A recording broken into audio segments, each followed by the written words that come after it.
School പിള്ളേരൊക്കെ ചെറുതാകുമ്പോൾ പേടിപ്പിച്ചിരുന്ന സംഭവം ഒഴിവെന്നുള്ള രീതിയിൽ. Hi, good morning. ഇന്നത്തെ മോർണിംഗ് വൈബ് നമ്മൾ തൃശ്ശൂർ ജില്ലയിൽ പാലപ്പിള്ളി എന്ന് പറയുന്ന സ്ഥലത്താണ്.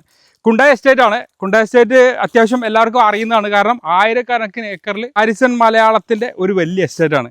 അവിടെ ഗ്രീൻ ഹെവൻ എന്താ കാര്യം എന്ന് വെച്ചാൽ നമ്മുടെ കാശിത്തുമ്പ അല്ലെങ്കിൽ നമ്മുടെ ബോൾസത്തിൻ്റെയൊക്കെ ഫസ്റ്റ് ചെറിയ ആൾക്കാർക്കൊക്കെ അറിയാം. നമ്മളൊക്കെ ചെറുപ്പത്തിൽ പഠിക്കുമ്പോൾ ഇതിൻ്റെ ഇങ്ങനെ ഒരു വിത്തുണ്ട്, അതിങ്ങനെ ഞെക്കിക്കഴിഞ്ഞാൽ ഒരു പുഴു പോലെ ആവുന്ന ഒരു സംഭവമൊക്കെ ഉണ്ടായിരുന്നു. ഇന്നൊക്കെ നമുക്ക് വയനാട്ടിൽ പോലും കാണാനില്ല. തൃശ്ശൂർ ജില്ലയിൽ ഇവിടെ ഒരു ആയിരക്കണക്കിന് ഏക്കറിൽ ഈ പൂവാണ്. പക്ഷേ ഈ സമയമായപ്പോൾ കുറച്ച് വെയിൽ വന്ന് വാടി തുടങ്ങി.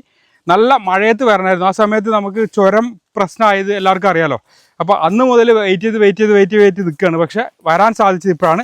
ഡീറ്റെയിൽ ആയിട്ടൊരു വീഡിയോ ചെയ്യാനൊന്നുമില്ല. കാരണം ഇത്രയും ദൂരം ഓടിയതിന് എന്താണ് കാര്യം എന്ന് വെച്ചാൽ ഈ ഒരു കാഴ്ച തന്നെ ആസ്വദിക്കുക എന്നുള്ളതാണ്.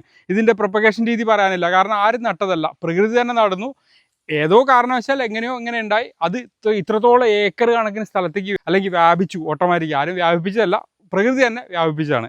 അപ്പോൾ ഇതിൻ്റെ പ്രൊപ്പഗേഷൻ ചെയ്ത ആൾ പ്രകൃതിയാണ്. നമ്മൾ പണ്ട് കാലത്ത് സ്കൂൾ പിള്ളേരൊക്കെ ചെറുതാകുമ്പോൾ പേടിപ്പിച്ചിരുന്ന സംഭവം. ഇത് കൊണ്ടുപോയിട്ട് ഇങ്ങനെ ഞെക്കിയിട്ട് ഇങ്ങനെ കയ്യിലങ്ങ് വെച്ച് കൊടുക്കും. ഇതാ ഒറ്റ പൊട്ടി തെറിക്കില്ല സാധനം. അപ്പോൾ പുഴു എന്നുള്ള രീതിയിൽ കണ്ടോ. അപ്പോൾ ഇങ്ങനെയാണ് ഇതിപ്പോൾ പ്രൊപ്പഗേഷൻ ആവുന്നത്. കണ്ടോ, വിത്തുകൾ ഒരുപാട് ദൂരത്തേക്ക് ഇത് പൊട്ടി കഴിയുമ്പോൾ തെറിക്കും. എത്രത്തോളം ഉണങ്ങുന്നോ അത്രത്തോളം ദൂരേക്ക് ഇത് തെറിക്കും എന്നുള്ളതാണ്. അപ്പോൾ തെറിക്കുന്ന സ്ഥലത്തൊക്കെ ഇങ്ങനെ ഓട്ടോമാറ്റിക്കായിട്ട് ഉണ്ടാവും. അതായത് ഒരു 8 മാസം 9 മാസത്തോളം ഇത് മണ്ണിൽ തന്നെ കിടക്കും. അതിനുശേഷം മഴ വരുമ്പോൾ, പുതുമഴ പെയ്യുമ്പോൾ അത് താനേ മുളച്ച് വരും. ഈ ഒരു കാഴ്ച കാണുക എന്നുള്ളതാണ്. ഒരു 3-4 ദിവസമായിട്ട് കഠിനമായ വെയിലാണ്.